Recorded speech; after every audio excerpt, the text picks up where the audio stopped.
हर हर महादेव। आप सभी को सावन की हार्दिक शुभकामनाएं। भगवान भोलेनाथ आपकी सभी मनोकामनाएं पूर्ण करें। इस पावन सावन में आप शंकर भोलेनाथ बाबा को शिवलिंग पर जरूर जल अर्पित करें। और सावन सोमवार अगर आप व्रत रखती हैं तो सावन सोमवार व्रत कथा जरूर सुने या पढ़ें, दोनों कर सकते हैं। जैसा कि आप लोग भी जानते हैं, सावन का पावन पर्व भगवान भोलेनाथ को समर्पित है। इस सावन त्यौहार में आप यथाशक्ति रुद्राभिषेक और जो भी दान पुण्य करना चाहे कर सकते हैं।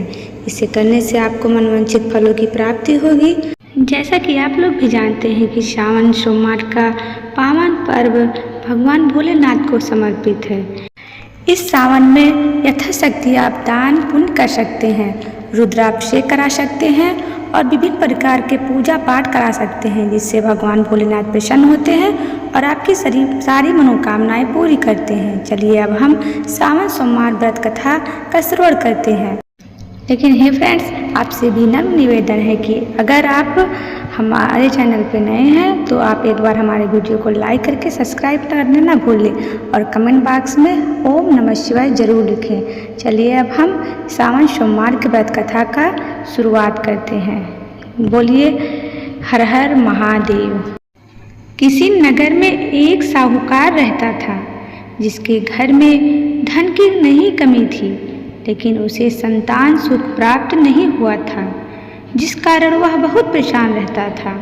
पुत्र प्राप्ति की इच्छा से वह हर सोमवार व्रत भी रखता था और पूरी श्रद्धा के साथ शिव मंदिर जाकर भगवान शिव और पार्वती जी की आराधना करता था। उसकी भक्ति भाव से माँ पार्वती प्रसन्न हो गई और भगवान शिव से उस साहूकार की मनोरथ पूर्ण करने का आग्रह करने लगी।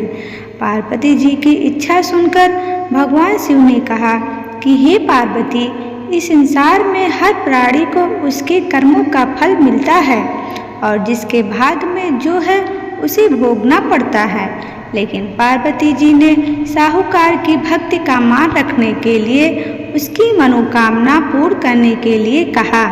माता पार्वती के आग्रह पर शिव जी ने साहूकार को पुत्र प्राप्ति का वरदान दिया, लेकिन साथ ही यह भी कहा कि इस बालक की उम्र केवल 12 वर्ष ही होगी।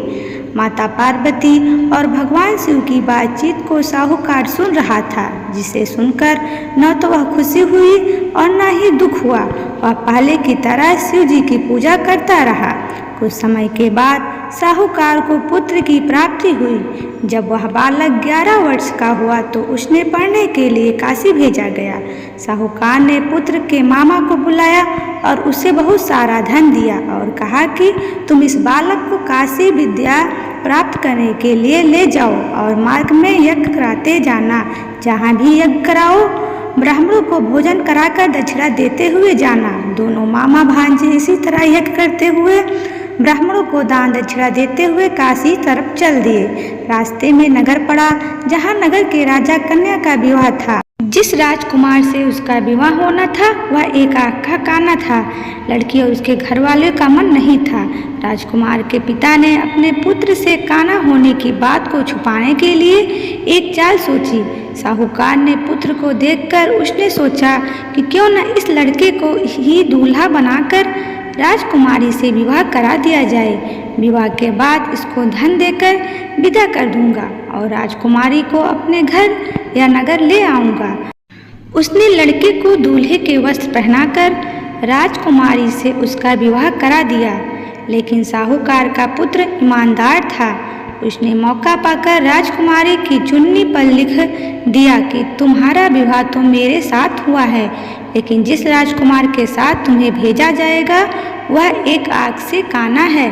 मैं तो काशी पढ़ने जा रहा हूँ। राजकुमारी ने चुन्नी पर लिखी बात अपने माता पिता को बताई। राजा ने अपनी पुत्री को विदा नहीं किया। दूसरी ओर साहूकार का लड़का और उसका मामा काशी पहुँचे और वहाँ जाकर उन्होंने यज्ञ किया। जिस दिन लड़के की आयु 12 साल की हुई, उसी दिन यज्ञ रखा गया। उस लड़के ने उसके मामा से कहा कि मेरी तबीयत कुछ ठीक नहीं है। मामा ने कहा तुम अंदर जाकर सो जाओ। शिव जी के वरदान अनुसार कुछ ही देर में उस बालक के प्राण निकल जाएंगे।